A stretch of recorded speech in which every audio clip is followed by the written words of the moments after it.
All right, gentlemen, you can see my screen, right? Yes. Okay.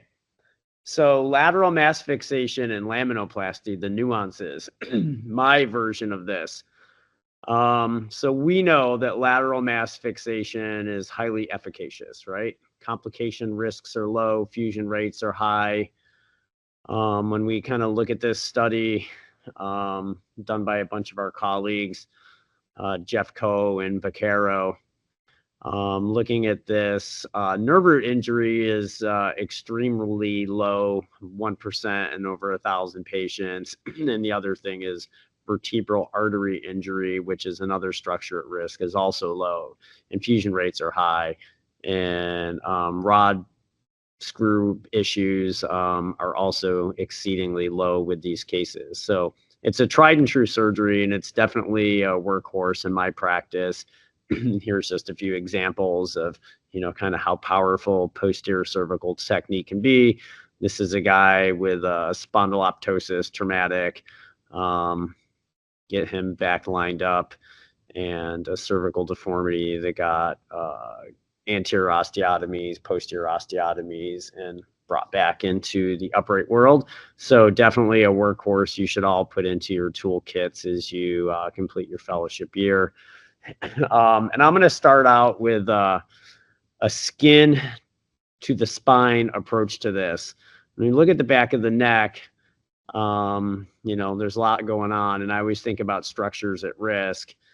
And in particular, this guy. So if you put your hand on the back of your neck and you're going to feel the spinous process of probably 7 or T1, and it's a pretty prominent thing. So when I make my incisions, I make this lazy S incision, this little chicane that goes around that piece of bone. So your incision line never overlies the bony prominence of the spinous process. And there's terrible reasons why you don't want to do that. And I'm sure you'll learn about it at some point this year when somebody comes back in with an incision that's split open. So I try to avoid that with this incision. And afterwards, these things heal up pretty well. This was somebody getting their last sutures out at a visit. And you can see that, that incision just skirts around the bone, because this is really what you want to avoid. And this does happen. If you practice and you do posterior, at some point, somebody's going to have one of these tips of a spinous process that erodes through their incision. And it's just a real pain to have to try to get these things cleaned up and closed. So you don't want that.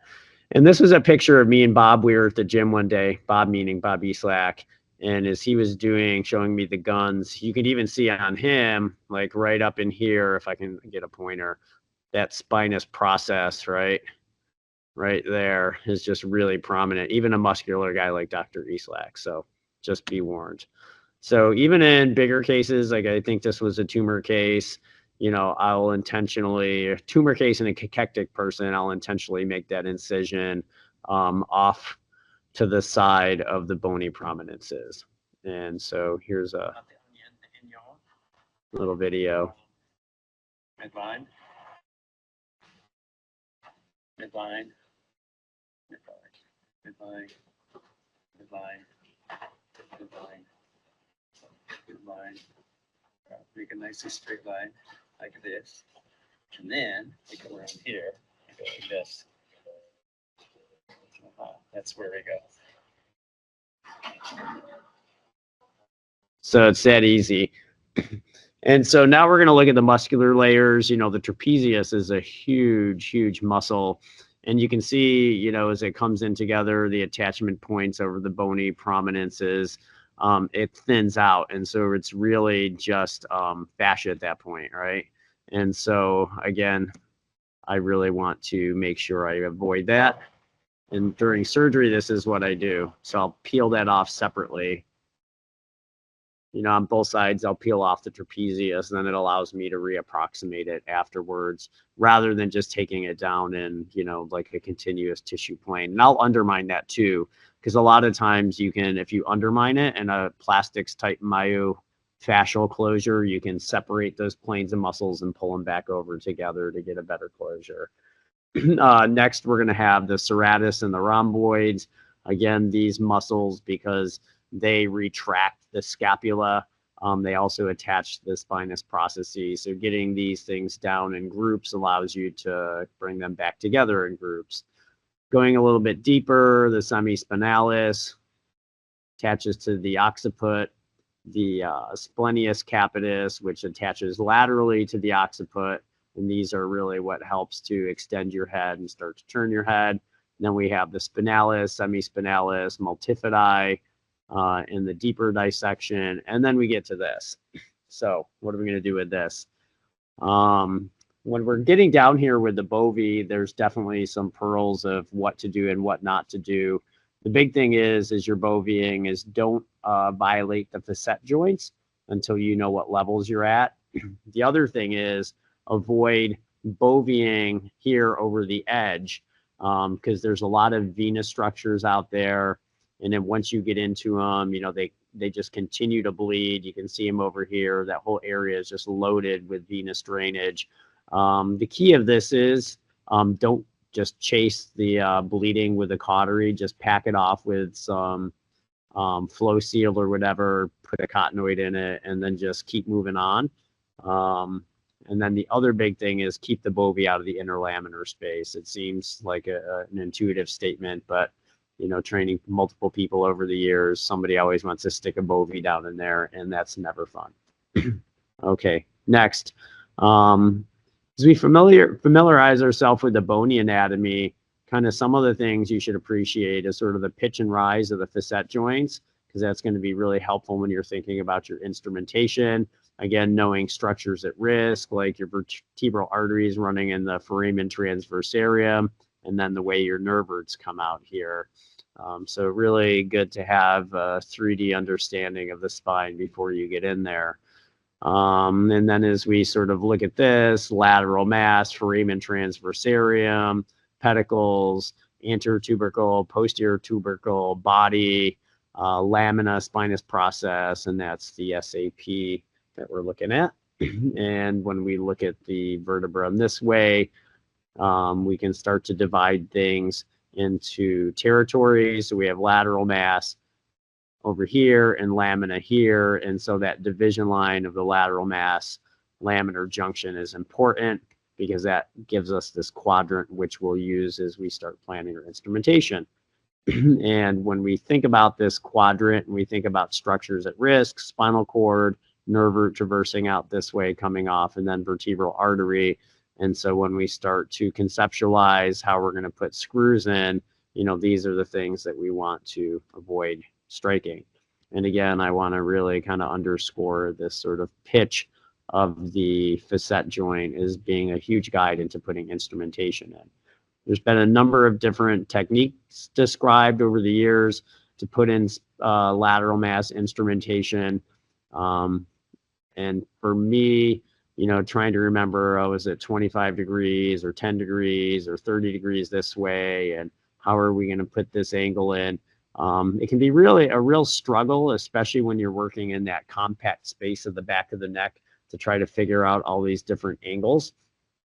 And especially if you have big overriding, you know, knobs on the spinous process, you know, which are going to interfere with you getting in there. To try to think about this in terms of degrees and angles is really challenging.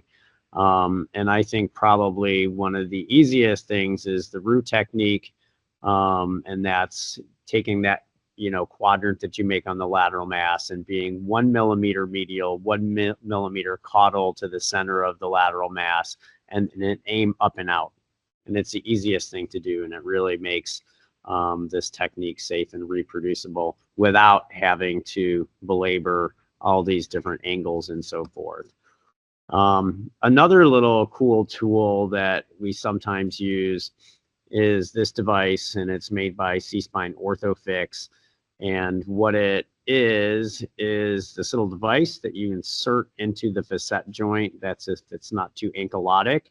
And what it does is it has a parallel guide for the drill. So as you drill your instrumentation, this thing will kind of take you in those angles that you need to be. And then you can also use this as a fusion device for The facet joint is you bore out a big chunk of it and then put in a little bony pellet, a DVM pellet. So just another cool thing. But that was the whole design of this was based off from, you know, following that angle of the facet joint and then upper and outer corner. So pretty easy to use. Next is hooking up. So when I'm like planning instrumentation, you always want to think about like at the end, you're going to need to put a rod in here. And if you have your starting points tic-tacked all over the lateral mass, things aren't going to line up very well. And especially as you get down into the upper thoracic spine, T1, T2, if you're going to use that as the distal end of your construct, the starting points of those can be hedged one way or another, just so you can have like, you know, one nice smooth contiguous rod versus this jig jag thing, or using offset connectors, which in my mind is a point of failure. So those starting points are really key as you're planning your surgery. So how do we do it? So we'll delineate the lateral mass laminar junction, and you can mark that out by just scoring the bone with a bovie.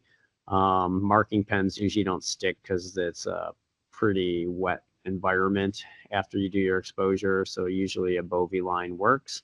And then we divide this into quadrants, if not again with the bovie, at least in your mind's eye, you make these.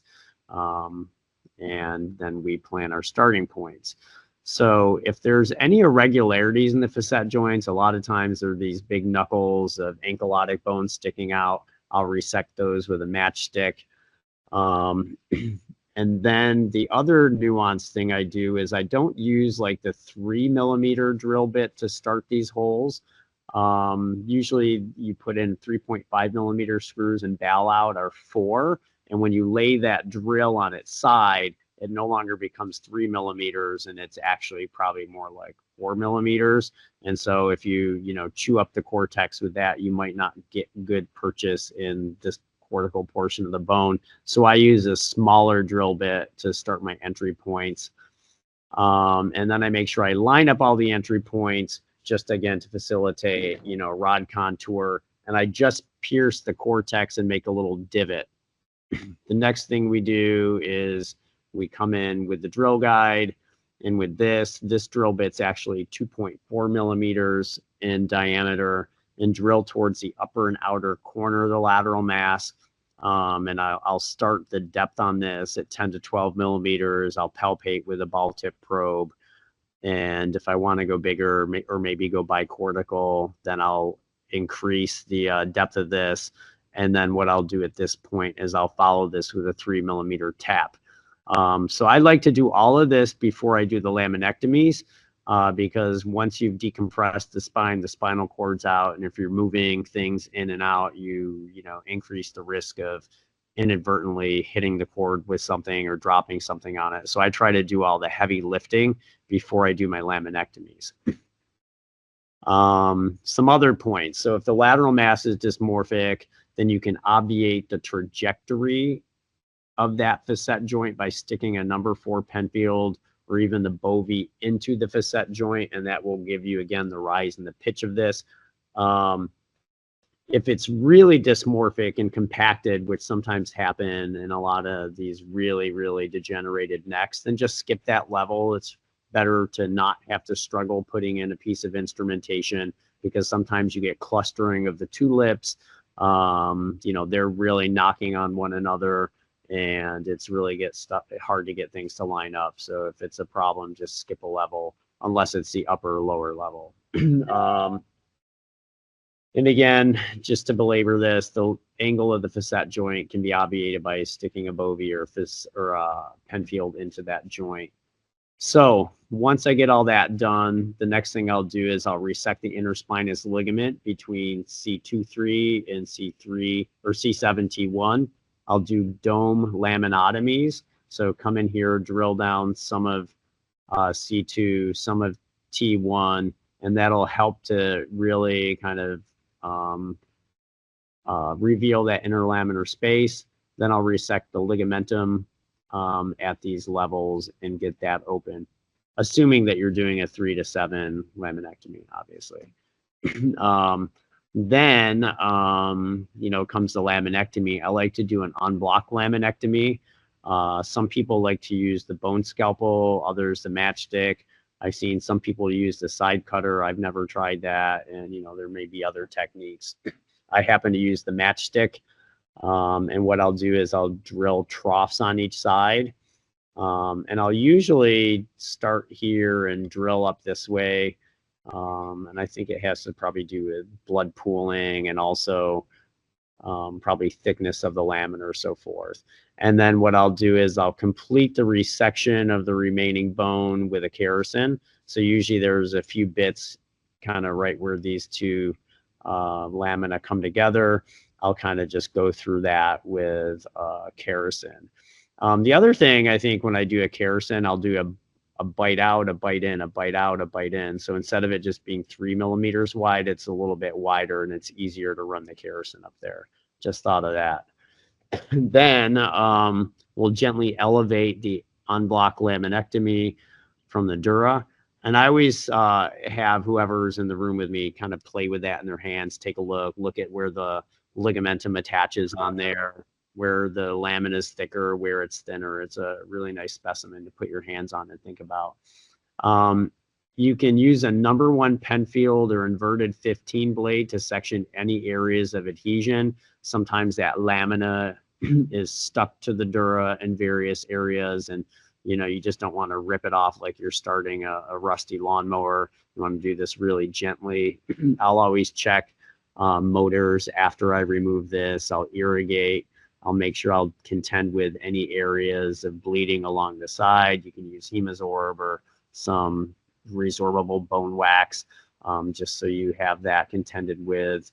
And then the next step I'll do at this point is I'll actually come in after I irrigate and I will decorticate all of this. I'll get into the facet joint, do outside on the lateral masses, all the facet joints and so forth. Because it's a lot easier to do it before you get your instrumentation in. Then I'll bring in the screws. So I'll put all those in. I'll avoid contact with the cord, of course. And there's always a little guy sitting on my shoulder that says, don't pound the cord, don't pound the cord, don't pound the cord. It just runs incessantly like a, you know, tape in the back of my head. Because every time you're bringing something in and out, you know, that's the structure at risk at this point. And so some of the other things with screws, particularly at the upper end or in the thoracic spine, you may want to use screw tulips that have favored heads on them, meaning they have more angulation in one direction than the other, just so you can get things to line up favorably. And then I'll place the contoured rods in. And they're always done in such a way that I really don't have to use a little reducer to get the rod to sit within the tulip. If I'm doing a deformity correction, a lot of times after I've done, you know, everything else, and before I put in the rod, I might actually reposition the head under the table. You know, if these are big, like cervical thoracic deformities, and a lot of times these patients are in bivector traction. And as you're doing some of this release work, the head will reposition itself. And if I feel like I need to, this is the opportunity I'll take to go reposition the head.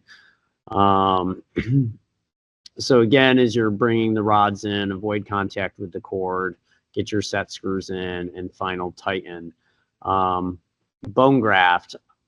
I will put the bone graft out on the side of this. I'll also pack stuff into the facet joints, and then usually I'll use some sort of putty along the medial portion of this, you know, because you can kind of pack that in and get it to form around the screw head tulips and rods, and also in such a way that it avoids the cord. I'll put fibrillar over the dura, so that's oxidized cellulose.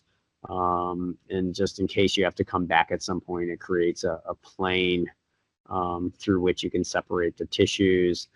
And then the other thing here is we're removing the retractors. Be sure the bone graft didn't fall onto the cord. So shifting gears here, laminoplasty. This was originally described as a non-fusion alternative decompress multiple level spinal cord compression while avoiding post-laminectomy kyphosis. Cervical laminoplasty was devised to avoid problems associated with laminectomy, such as segmental instability, kyphosis, perineural adhesions, and late neurologic deterioration. The first laminectomy technique was the modification of the Kurita technique for laminectomy, in which the lamina were thinned down and partially removed. And Oyama ended up developing this Z-plasty.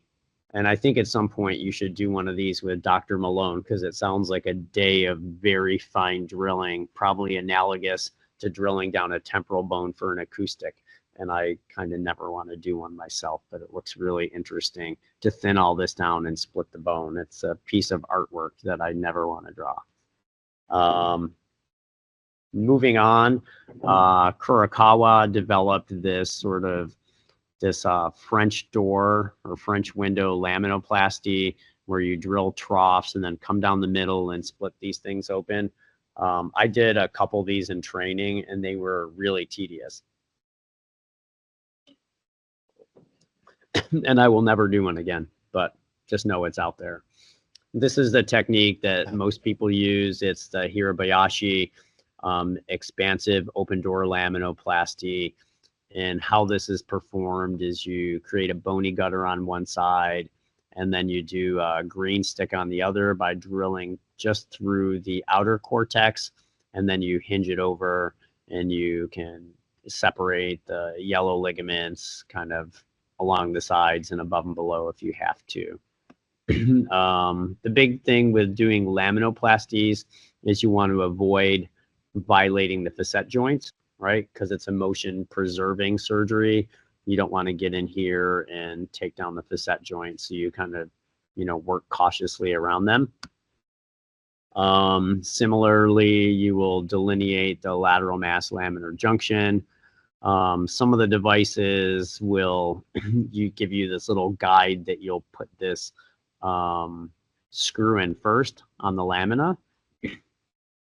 And then what you'll do is you'll do a full thickness on one side, partial thickness on the other. Complete this by opening it up with a kerrison. You can actually leave in place the interspinous and epispinous ligaments and hinge this over if you need to. And then with this, you put gentle traction with your fingers or an upgoing curette or something and just pop each level over. And again, I usually leave these interspinous tension bands here just to prevent post-operative kyphosis. And after I do this, I check motors. And then comes, there's a lot of different little plate screw systems you can use. This happens to be one vendor in particular. And what it does is it kind of catches this little screw up here, which has already been placed. Again, just as it was thoughtful, since you're not doing this after you've kind of made a liability with the cord. Put the plate in. You can put a little piece of bone graft that can attach to this, and then you can put retaining screws in on the lateral mass. And again, just to kind of underscore this again, when you do these troughs, you're not drilling straight down at the lateral mass being perpendicular to it. You're more perpendicular to the lamina.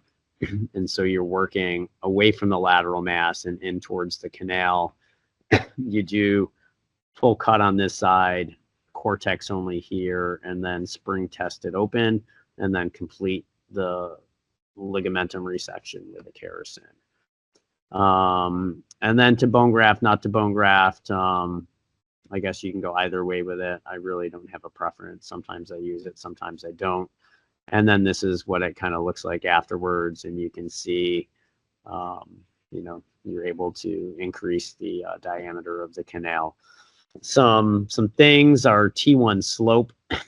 I think the number is 27 degrees. So if the person's standing x-ray with T1 slope is higher than 27 degrees, it actually might be more predictive of kyphotic malalignment after surgery.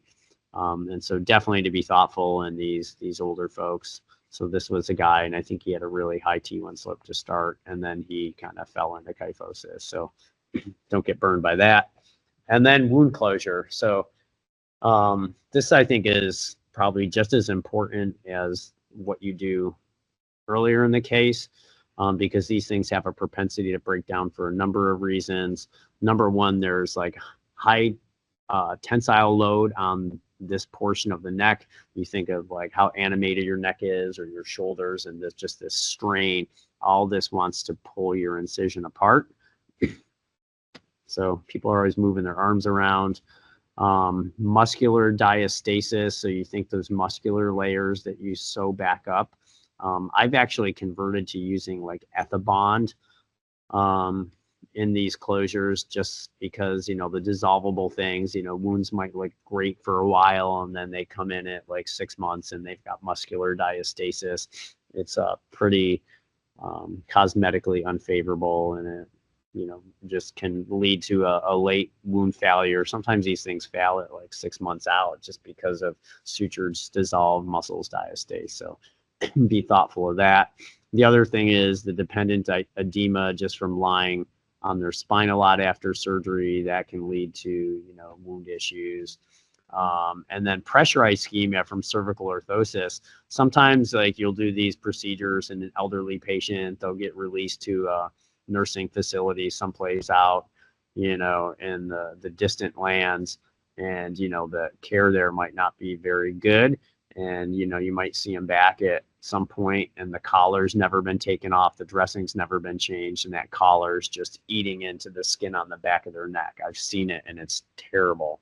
I've seen it with CTOs, with TLSOs, that, you know, somehow, you know, the staff just misses the point. Somebody's got a big ulcer sitting somewhere on their body. So worry about that. And then neck habitus can also make it difficult to close the incision too.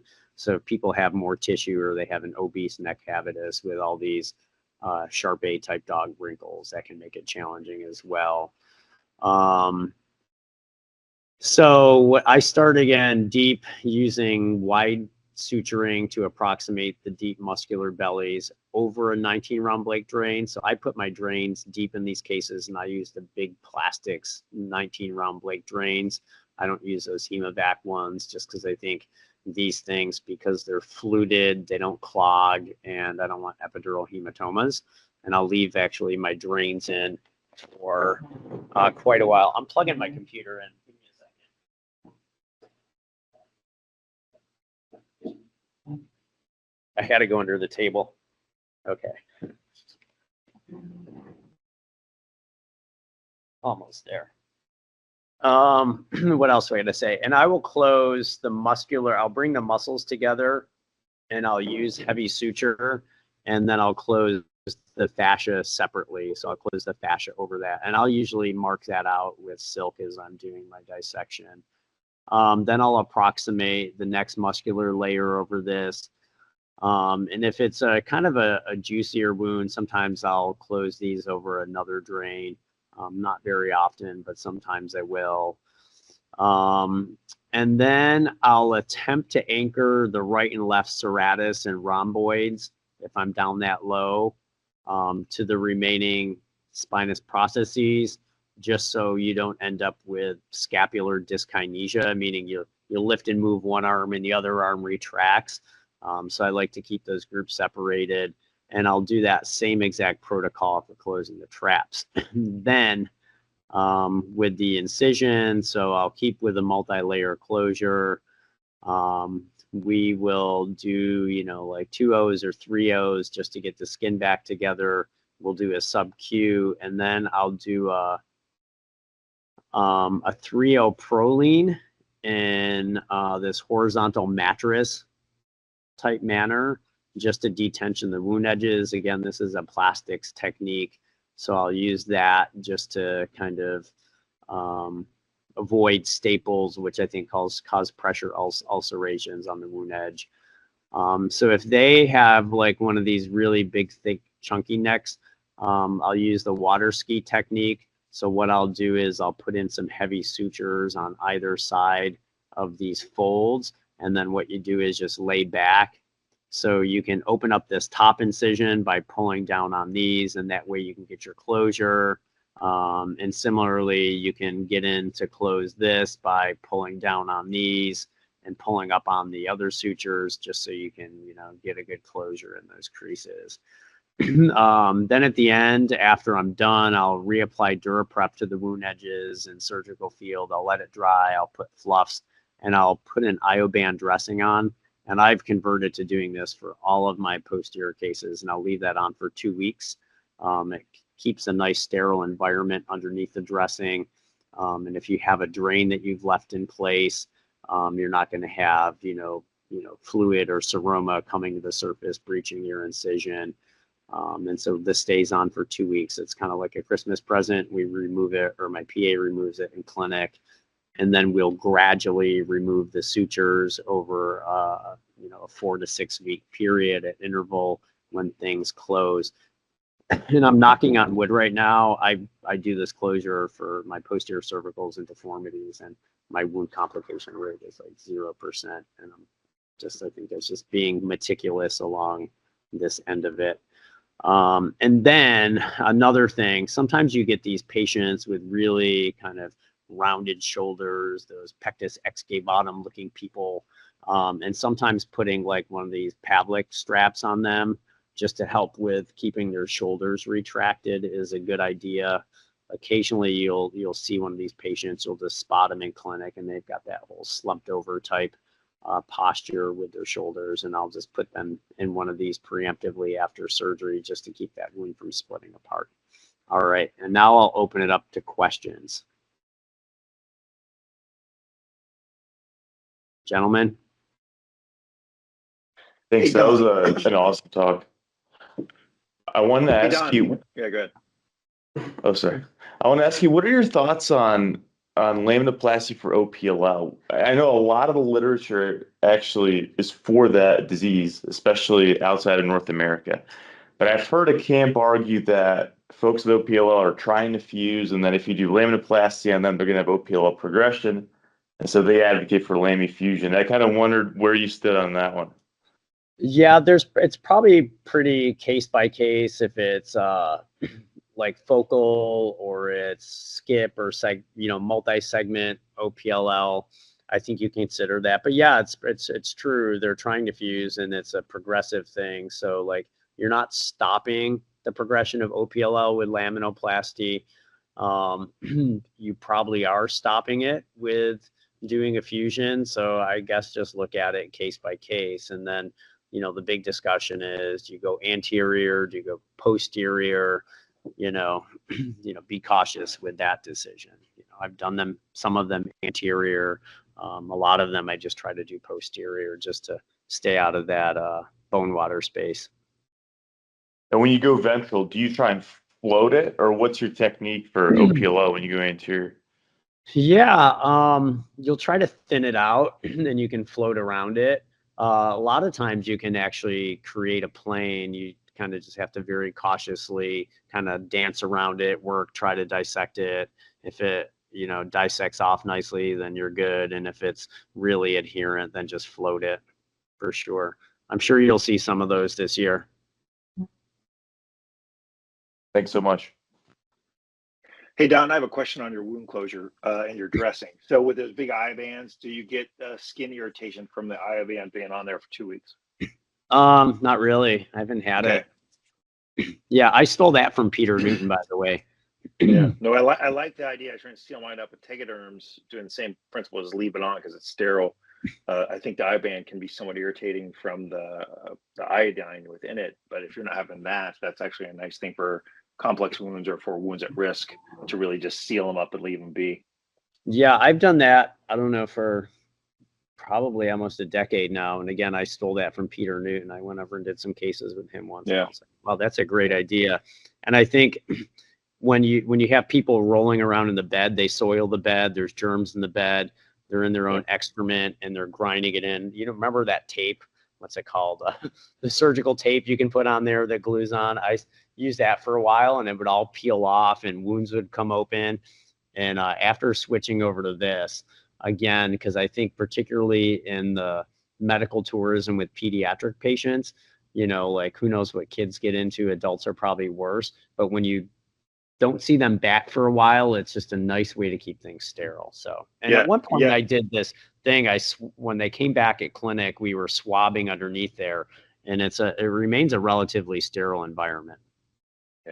Yeah, for the fellows and for the residents that are training, if you are with me, you will notice that I'm very, very meticulous about wound closures and dressings, like almost to the point of being anal. And you guys will look at me like, what the hell, dude, I could do this.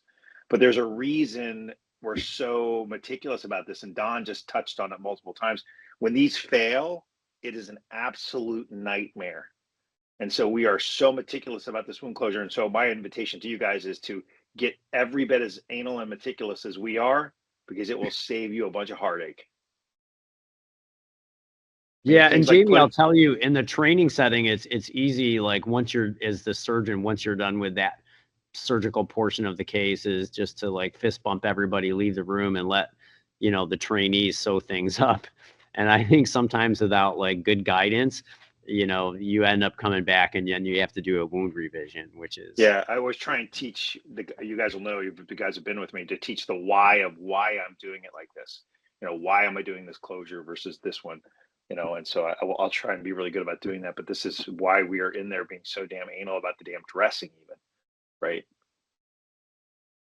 Yeah, I'm like total Rain Man about it. Like my whole team is like, you know, Well, like down to like that makes me feel so re-prepping the much wound better. before we put it on. You know, it's a good way to be. Gotta go to Walmart. Gotta go to Walmart. Gotta go to Walmart.